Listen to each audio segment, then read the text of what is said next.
पिछली बार की तरह इस बार भी विज्ञान का पूरा पेपर यहां से छपेगा। 21 फरवरी विज्ञान साइंस पेपर में छपने वाले 100% वायरल पर्सन। नमस्कार प्यारे बच्चों, स्वागत आप सभी का आपके अपने YouTube चैनल में। अगर आप राजस्थान बोर्ड कक्षा 10 के स्टूडेंट हैं और 21 फरवरी विज्ञान साइंस पेपर की आप तैयारी कर रहे हैं तो ये वीडियो आप सभी बच्चों के लिए स्पेशल है। वीडियो को आपको कंप्लीट देखना है। इस वीडियो के अंदर मैं आपको कक्षा 10 विज्ञान के वो वायरल क्वेश्चन बताने वाला हूं जो आपके 100% 21 फरवरी को आपके विज्ञान के पेपर में, साइंस के पेपर में सेम टू सेम आपको देखने को मिलेंगे। अगर आपने वीडियो को आपने कंप्लीट देख लिया और अच्छे से आपने कंप्लीट क्वेश्चन तैयार कर लिए तो कल 21 फरवरी विज्ञान के पेपर में, साइंस के पेपर में पूरे 80 नंबर आप फोड़ सकते हैं। और ये क्वेश्चन जो मैं आपको बताने वाला हूं, ये क्वेश्चन आपके 100% छपने वाले हैं। तो वीडियो को स्टार्ट करने से पहले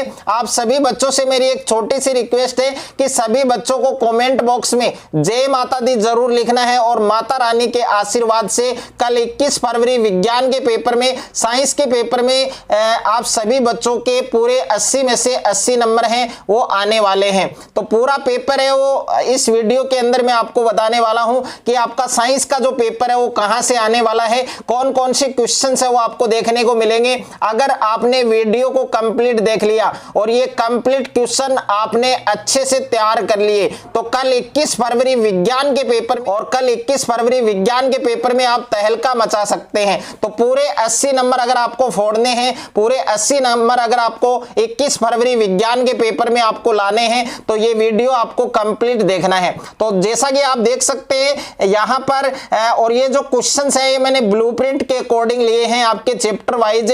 और यहां पर आप देख सकते हैं लोहे पर जंग लगना और क्वेश्चन है वो आपके एग्जाम में किस प्रकार से पूछा जाएगा। जो क्वेश्चन मैं आपको बता रहा हूं ये वाले जो आपके वस्तुनिष्ठ प्रश्न है, जो मल्टीपल चॉइस क्वेश्चन है, रिक्त स्थान वाले प्रश्न है, अति लघुत्रात्मक में जो क्वेश्चन है उनमें पूछे जा सकते हैं। और बाकी के जो बड़े लॉन्ग क्वेश्चन है वो भी इस वीडियो के अंदर मैं आपको बताऊंगा। यानी पूरा पेपर इस वीडियो के अंदर मैं आपको बताने वाला हूं और पूरा पेपर आपके 100% यहां से छपने वाला है। पिछले वर्ष की तरह इस बार भी साइंस के पेपर में 21 फरवरी साइंस के पेपर में कमाल होने वाला है।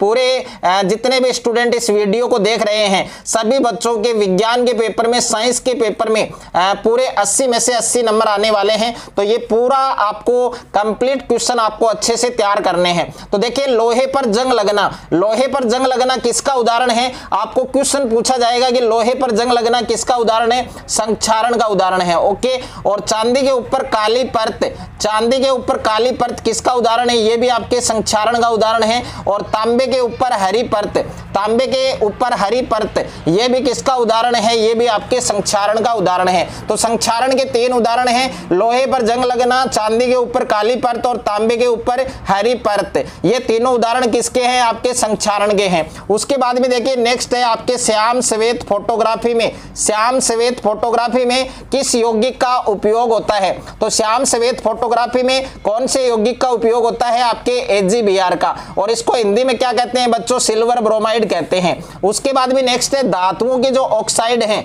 धातुओं के जो ऑक्साइड है वो किस प्रकृति के होते हैं? तो धातुओं के जो ऑक्साइड है वो आपके क्षारीय प्रकृति के होते हैं। और उसके बाद में नेक्स्ट है अधातुओं के जो ऑक्साइड हैं, अधातुओं के जो ऑक्साइड है वो कौन सी प्रकृति के होते हैं? तो अधातुओं के ऑक्साइड है वो आपके अम्लीय प्रकृति के होते हैं। उसके बाद में है मुंह के किस pH मान पर दांतों का अक्षय प्रारंभ होने लगता है? तो मुंह के किस pH मान पर दांतों का जो अक्षय है वो शुरू होने लगता है, प्रारंभ होने लगता है? तो 5.5 से कम, ये आपको याद रखना है। उसके बाद में है प्यारे बच्चों विरंजक चूर्ण के क्लोरीन से क्रिया द्वारा क्या बनाया जाता है? तो विरंजक चूर्ण है उसकी क्लोरीन से क्रिया द्वारा क्या बनाया जाता है? भुजा हुआ चूना बनाया जाता है। और भुजा हुआ चूना है उसका सूत्र है आपको याद रखना है Ca और उसके बाद में कोष्टक OH का होल ट्वाइस। ये सूत्र आप सभी बच्चों को अच्छे से याद करना है। उसके बाद में है क्रिस्टलन के जल के अणुओं की संख्या। अगर आपको जिप्सम में पूछता है, जिप्सम का सूत्र है आपके CaSO4 2H2O। अगर आपको जिप्सम के अंदर क्रिस्टल कि जल के अणुओं की संख्या अगर आपको पूछता है तो आपको कितना लिखना है, 2 लिखना है। ये हम किस प्रकार से ज्ञात कर सकते हैं कि जो जल है, जल का जो सूत्र है उससे पहले कौन सा नंबर लगा हुआ है, वही नंबर आपका क्या होगा, क्रिस्टल के जल के अणुओं की संख्या। तो देखिए यहां पर जिप्सम का रासायनिक सूत्र आपको याद रखना है CaSO4 2H2O। तो यहां पर जल से पहले यानी H2O से पहले कौन सा नंबर है, 2 है, तो इसका उत्तर 2 हो जाएगा। उसके बाद में प्यारे बच्चों प्लास्टर ऑफ पेरिस, तो प्लास्टर ऑफ पेरिस का रासायनिक सूत्र है CaSO4 हाफ H2O। तो इसमें जल से पहले क्या लगा हुआ है, 1/2 लगा हुआ है, तो इसमें क्रिस्टलन के जल के अणुओं की संख्या 1/2 होगी। और धोने का जो सोडा है, धावन सोडा है, इसका फार्मूला है Na2CO3 10H2O। तो इसमें जल से पहले क्या लगा हुआ है, 10 लगा हुआ है यानी 10 लगा हुआ है, तो इसमें क्रिस्टलन के जल के अणुओं की संख्या क्या होगी, 10 होगी। और बेकिंग सोडा होता है, उसमें क्रिस्टलन के जो जल हैं उनके अणु है वो नहीं पाए जाते हैं, इसलिए इसमें क्रिस्टल के जल के अणुओं की संख्या क्या होती है, 0 होती है। ये अपवाद है, ये आपको पूछ सकता है। उसके बाद में प्राकृतिक सूचकों के नाम, तो प्राकृतिक सूचक कौन कौन से हैं, लिटमस है, हल्दी है, पेटूनिया है और जेरानियम है। उसके बाद में जो संश्लेषित सूचक है, संश्लेषित सूचकों के नाम कौन कौन से हैं, एक है आपके मेथिल ऑरेंज और एक है आपके फिनोलफ्थेलिन। और गंधीय सूचक के उदाहरण अगर आपको पूछता है तो गंधीय सूचक कौन कौन से, वेनिला है, कटी हुई प्याज है और लौंग का तेल है। तो ये आपको अच्छे से याद रखना है। उसके बाद में नेक्स्ट है प्यारे बच्चों आपके यहां पर आपको एक अभिक्रिया दे रखी है 2NaOH प्लस Zn, तीर का निशान अक्स प्लस H2। इसमें आपको अक्स का नाम पूछ सकता है, तो अक्स का नाम क्या होगा, Na2ZnO2। और इसको हिंदी में क्या कहेंगे, सोडियम जिंकेट कहेंगे। तो हिंदी में भी आपको अच्छे से याद रखना है, इसको हिंदी में क्या कहेंगे, सोडियम जिंकेट कहेंगे। उसके बाद में देखिए नेक्स्ट है आपके अपच का उपचार करने के लिए, अपच का उपचार करने के लिए किस औषधि का उपयोग किया जाता है, तो अपच का उपचार करने के लिए एंटासिड औषधि है उसका उपयोग किया जाता है। उसके बाद में है सबसे अधिक तन्य धातु कौन सी है, तो सबसे अधिक तन्य धातु है आपके सोना। और सबसे अधिक आघातवर्धनीय धातु कौन कौन सी हैं, एक सोना है, एक चांदी है। और सबसे अच्छी चालक धातुएं कौन कौन सी हैं, सिल्वर और कॉपर है। और उष्मा की कुचालक धातुएं कौन कौन सी हैं, एक लेड है और एक मरकरी है। और क्षारीय धातुएं, जो क्षारीय धातुएं हैं, जो नरम धातुएं, जो मुलायम धातुएं हैं, जिनको हम चाकू से आसानी से काट सकते हैं, कौन कौन सी धातुएं, एक तो लिथियम है, एक आपके सोडियम है, एक आपके पोटेशियम है। उसके बाद में ऐसी धातु, ऐसी अधातु जो द्रव अवस्था में होती है, तो ऐसी अधातु जो द्रव अवस्था में होती है ब्रोमीन, ओके।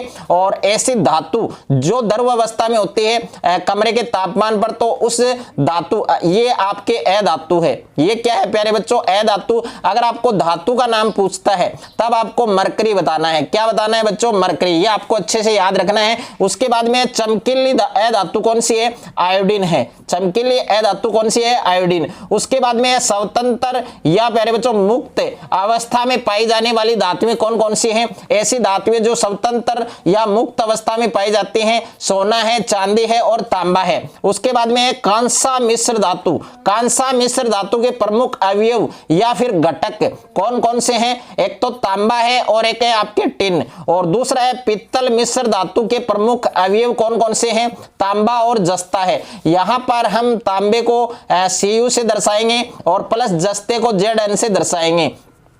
और तांबा है, इसमें जो कांसा है, इसके मिश्र धातु के जो प्रमुख अवयव है, घटक है, वो कौन कौन से, तांबा और टिन है। तो तांबे को Cu से दर्शाएंगे और जो टिन है इसका प्रतीक होता है Sn, ओके। इस प्रकार से भी इसको याद रखना है आपको। उसके बाद में एल्केन श्रेणी का सामान्य सूत्र, तो एल्केन श्रेणी का सामान्य सूत्र है CnH2n+2। और एल्किन श्रेणी का सामान्य सूत्र क्या है, CnH2n। और उसके बाद में एल्काइन श्रेणी है, उसका सामान्य सूत्र क्या है, CnH2n-2। और साथ साथ में अगर आप इनको लिखना चाहें तो लिख लेना अच्छे से। और जब आप 21 फरवरी विज्ञान का पेपर देकर घर आओगे तब मिला लेना, इसमें से आपको पूरा पेपर यहां से छपने वाला है। बेंजीन का अणुसूत्र क्या है, बेंजीन का अणुसूत्र याद रखना है C6H6। और उसके बाद में रक्तदाब, रक्तदाब यानी ब्लड प्रेशर कौन से यंत्र से मापा जाता है, स्फाइग्नोमेनोमीटर से मापा जाता है। और लार में पाया जाने वाला एंजाइम कौन सा है, एमिलेज है। और रुधिर से नाइट्रोजनी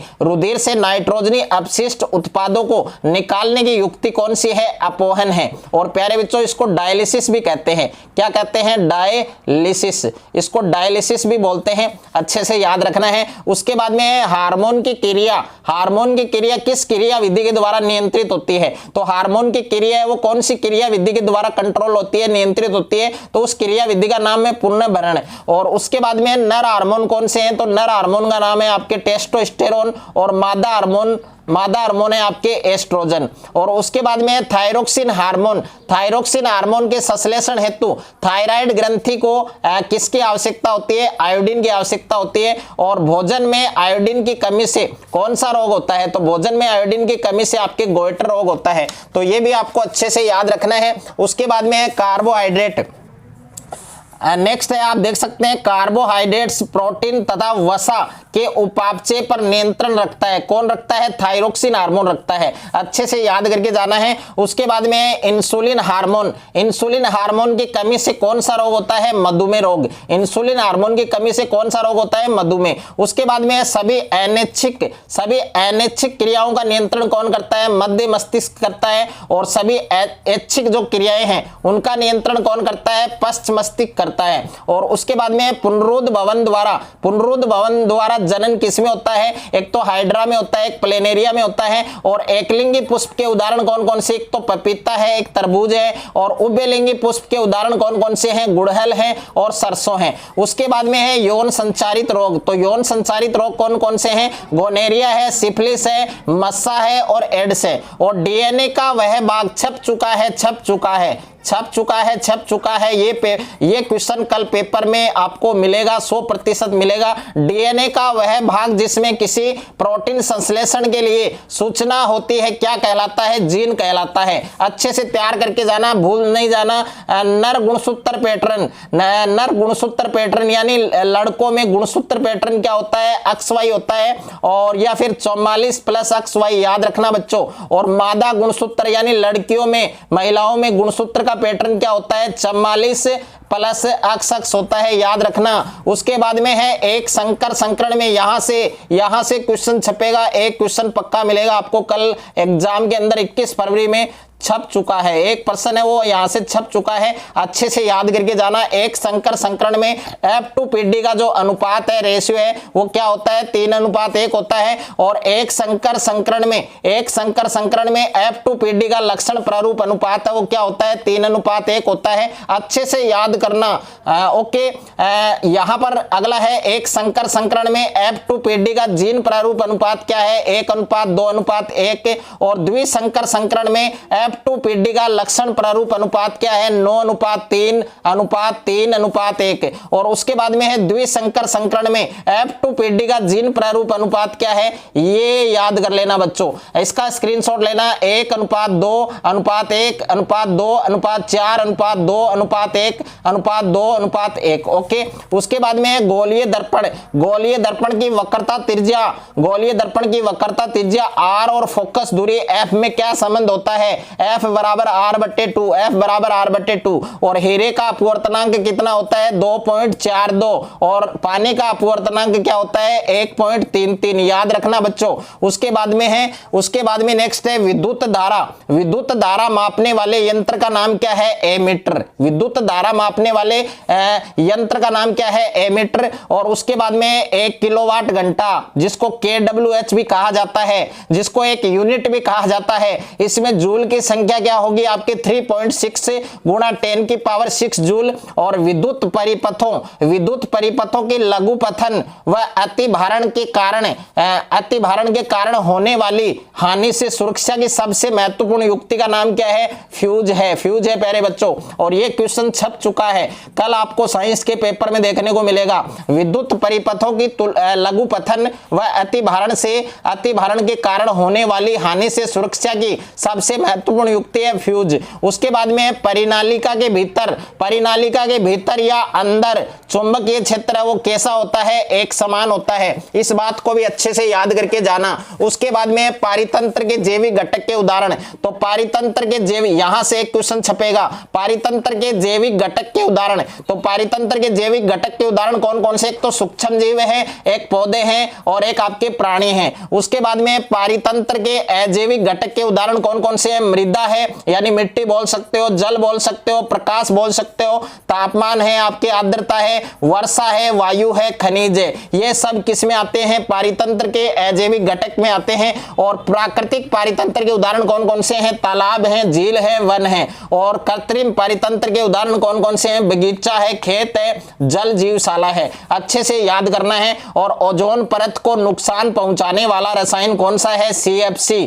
और CFC का पूरा नाम क्या होता है बच्चों? क्लोरोफ्लोरोकार्बन। उसके बाद में जो बड़े क्वेश्चन है जो आपके लघुत्रात्मक होंगे, अति लघुत्रात्मक होंगे और जो आपके दीर्घउतरात्मक होंगे और निम्नात्मक होंगे, तो वो क्वेश्चन भी आप साथ साथ में लिख सकते हैं। रेडॉक्स अभिक्रिया की परिभाषा याद करनी है, रेडॉक्स अभिक्रिया की परिभाषा याद करनी है, उदाहरण याद करना है। और ऊष्माक्षेपी और ऊष्माशोषी इन दोनों अभिक्रियाओं की परिभाषा और दो दो उदाहरण याद कर लेना। और संयोजन अभिक्रिया और वियोजन अभिक्रिया दोनों की परिभाषा याद करनी है, उदाहरण याद करने हैं। और ऑक्सीकरण और अपचयन दोनों, ऑक्सीकरण और अपचयन दोनों की आपको परिभाषा याद करनी है और इसके एग्जाम्पल याद करने हैं। उसके बाद में भर्जन और निस्तापन छप चुका है। प्यारे बच्चों, कल आपको साइंस के पेपर में ये क्वेश्चन सेम टू सेम देखने को मिलेगा। भर्जन और निस्तापन दोनों की परिभाषा साथ में एग्जाम्पल उदाहरण आपको याद करने हैं। और उसके बाद में बच्चों आघात वर्धनीय और तन्यता की परिभाषा सबसे ज्यादा खास मेरे को क्या लग रहा है? आघात वर्धनीय लग रहा है। आघात वर्धनीय आपके 100% पेपर में आपको मिल सकता है छपा हुआ, बट आपको दोनों की तैयार करनी है। आघात वर्धनीय और तन्यता की आपको परिभाषा याद करनी है। और सबसे अधिक तन्य धातु है सोना और सबसे अधिक आघात वर्धनीय धातुएं कौन कौन सी है? सोना और चांदी है। अच्छे से याद करके जाना। और धातु और अधातु के अंदर आपको अंतर पूछ सकता है। साबुन और अपमार्जक में अंतर वेरी वेरी इंपॉर्टेंट है, काफी बार बोर्ड की परीक्षा में पूछा जा चुका है। अच्छे से आपको तैयार करके जाना है। उसके बाद में प्यारे बच्चों सुमेलित कीजिए, तो सिरका में कौन सा अम्ल पाया जाता है? एसिडिक। ये क्वेश्चन या तो सुमेलित करने में पूछेगा या फिर शॉर्ट में भी पूछ सकता है कि संतरे में कौन सा अम्ल होता है, इमली में कौन सा होता है। बट आपको याद करना है सिरके में एसिटिक अम्ल होता है और संतरे में आपके सिट्रिक अम्ल होता है, इमली में आपके टार्ट्रिक होता है और टमाटर में आपके ऑक्सेलिक होता है, दही में आपके लैक्टिक होता है और नींबू में आपके सिट्रिक अम्ल होता है। चिंटी का जो डंक है वो उसमें मेथेनोइक अम्ल होता है और नेटल का जो डंक है उसमें भी मेथेनोइक अम्ल होता है। उसके बाद में प्यारे बच्चों ये वेरी वेरी इंपॉर्टेंट फार्मूले हैं, ये आपको सुमेलित करने वाले प्रश्न में पूछ सकता है या फिर आपके जो वस्तुनिष्ठ प्रश्न है जो आपके एक एक नंबर के आएंगे, मल्टीपल चॉइस रिक्त स्थान वाले अति लघुत्रात्मक, उनमें आपको ये क्वेश्चन देखने को मिल सकता है। जिप्सम का सूत्र आपको याद रखना है CaSO4 और विरंजक चूर्ण का सूत्र है CaOCl2 और बेकिंग सोडे का सूत्र है NaHCO3 और प्लास्टर ऑफ पेरिस का सूत्र है CaSO4 ओके। उसके बाद में प्यारे बच्चों वेरी वेरी इंपॉर्टेंट है, एक क्वेश्चन यहां से छपेगा आपके एथेनोइक अम्ल के गुणधर्म, एथेनोइक अम्ल के गुणधर्म याद कर लेना और इसकी निम्न अभिक्रियाएं हैं उनको भी याद करना है। एस्टीकरण अभिक्रिया और क्षारक के साथ अभिक्रिया, सोडियम कार्बोनेट के साथ या फिर सोडियम बाइकार्बोनेट के साथ। उसके बाद में है एथेनॉल के गुणधर्म याद कर लेना और इसकी निम्न अभिक्रियाओं को समझाइए। तो एक तो सोडियम के साथ है, एक सांद्र सल्फ्यूरिक अम्ल के साथ है, एक पोटेशियम परमैंगनेट के साथ है। उसके बाद में नेक्स्ट है प्यारे बच्चों वायवीय और अवायवीय श्वसन। ये वाला क्वेश्चन आपको पेपर में मिलेगा कल, वायवीय और अवायवीय श्वसन। तो इसमें याद क्या करना है? वायवीय और अवायवीय श्वसन की परिभाषा याद करनी है या फिर वायवीय और अवायवीय श्वसन में अंतर पूछ सकता है। उसके बाद में बच्चों धमनी और शिरा में अंतर याद कर लेना। उसके बाद में प्यारे बच्चों ये क्वेश्चन हर बार पूछा जाता है 100% कल विज्ञान के पेपर में ये क्वेश्चन आपको मिल सकता है, 2 या 3 मार्क्स में मिल सकता है। प्रकाश संश्लेषण प्रक्रम के दौरान होने वाली घटनाएं, आपको बुक में 3 घटनाएं दे रखी हैं बट आप 3 या 2 जरूर याद करनी है आपको। उसके बाद में है उत्सर्जन तंत्र और पाचन तंत्र। उत्सर्जन तंत्र और पाचन तंत्र का नामांकित चित्र 1 का मिलेगा, पक्का मिलेगा, 100% मिलेगा, कल मिलेगा 21 फरवरी को मिलेगा। या तो उत्सर्जन तंत्र का नामांकित चित्र पूछा जाएगा या पाचन तंत्र का नामांकित चित्र पूछा जाएगा। दोनों में से एक का डायग्राम आपको मिल जाएगा, 100% मिलेगा। और कल मिलेगा 21 फरवरी को मिलेगा, विज्ञान के पेपर में मिलेगा, 8:30 बजे मिलेगा। अच्छे से याद करके जाना। और उसके बाद में बच्चों वर्षण यानी नर हार्मोन या फिर अंडाशय यानी मादा हार्मोन, इनके कार्य पूछेगा, याद करके जाना, दो कार्य। उसके बाद में तंत्रिका कोशिका का नामांकित चित्र, वेरी वेरी इंपॉर्टेंट है, वायरल है, 100% है, कल पूछ सकता है आपको। और उसके बाद में है एकलिंगी और उभयलिंगी पुष्प की परिभाषा याद करनी है, उदाहरण याद करने। उदाहरण मैंने ऑलरेडी आपको स्टार्टिंग में बता दिए, बट आपको परिभाषा जरूर याद करनी है। और स्वपरागण और परपरागण दोनों की परिभाषा, उदाहरण या फिर अंतर आपको पूछ सकता है। पुष्प के अनुदैर्ध्य काट का नामांकित चित्र आज तक नहीं पूछा, लेकिन कल पूछेगा। पुष्प के अनुदैर्ध्य काट का नामांकित चित्र अब तक कभी भी आपके एग्जाम में ये क्वेश्चन नहीं आया है, लेकिन कल आपको मिलेगा, 100% मिलेगा। पुष्प के अनुदैर्ध्य काट का नामांकित चित्र, ओके। और इसके विभिन्न भागों के कार्य आपको याद कर लेने हैं। और उसके बाद में बच्चों लैंगिक जनन और अलैंगिक जनन में अंतर याद कर लेना। प्रकाश का परावर्तन और प्रकाश का अपवर्तन, इनके नियम याद कर लेना। और एक जो स्नेल का नियम है वो वेरी वेरी इंपॉर्टेंट है। और उसके बाद में है उत्तल दर्पण और अवतल दर्पण के उपयोग पूछेगा, 100% पूछेगा, कल पूछेगा, 8:30 बजे विज्ञान के पेपर में पूछेगा। उत्तल दर्पण और अवतल दर्पण दोनों के दो उपयोग आपको याद करने हैं। उसके बाद में है आवर्धन की परिभाषा, पक्का पूछेगा, 100% पूछेगा। और ये पेपर में छप चुका है प्यारे बच्चों, आवर्धन की परिभाषा ये छप चुकी है, कैसे भी आए, मल्टीपल में आए, रिक्त स्थान में आए, अति लघुत्रात्मक में आए, इसको लुढ़काना है, ओके। आवर्धन की परिभाषा याद कर लेनी है, इसका सूत्र याद कर लेना है, माइनस का v/u किसके बराबर में, m के बराबर में। उसके बाद में है लेंस की क्षमता की परिभाषा और इसका मात्रक। तो लेंस की क्षमता की परिभाषा आपको याद करनी है, इसका मात्रक आपको याद करना है। उसके बाद में प्यारे बच्चों दृष्टि दोष आपके 3 होते हैं, निकट दृष्टि, दूर दृष्टि, जरा दृष्टि। तीनों दोषों के बारे में याद करना है, उनके उपचार याद करने हैं। उसके बाद में है आकाश का रंग नीला क्यों प्रतीत होता है, आकाश का रंग नीला क्यों दिखता है, वेरी वेरी इंपॉर्टेंट है। उसके बाद में है समझन क्षमता की परिभाषा याद करनी है। और भौतिक राशियों के मात्रक यहां से छपेगा, 100% छपेगा नहीं, छप चुका है, ओके। ये क्वेश्चन कल 8:30 बजे विज्ञान का पेपर जब उसके सेल कट करोगे तो ये क्वेश्चन आपको 100% देखने को मिलेगा। या तो मल्टीपल में आए, या रिक्त स्थान में आए, अति लघुत्रात्मक में आए, दीर्घोत्तरात्मक में आए, निम्नात्मक में आए, कैसे भी आए, लुढ़काना है इस प्रश्न को। विद्युत आवेश का मात्रक याद रखना है, कूलाम। विद्युत धारा का मात्रक होता है एम्पियर। विद्युत विभव का मात्रक है वोल्ट। विभवांतर का मात्रक है वोल्ट।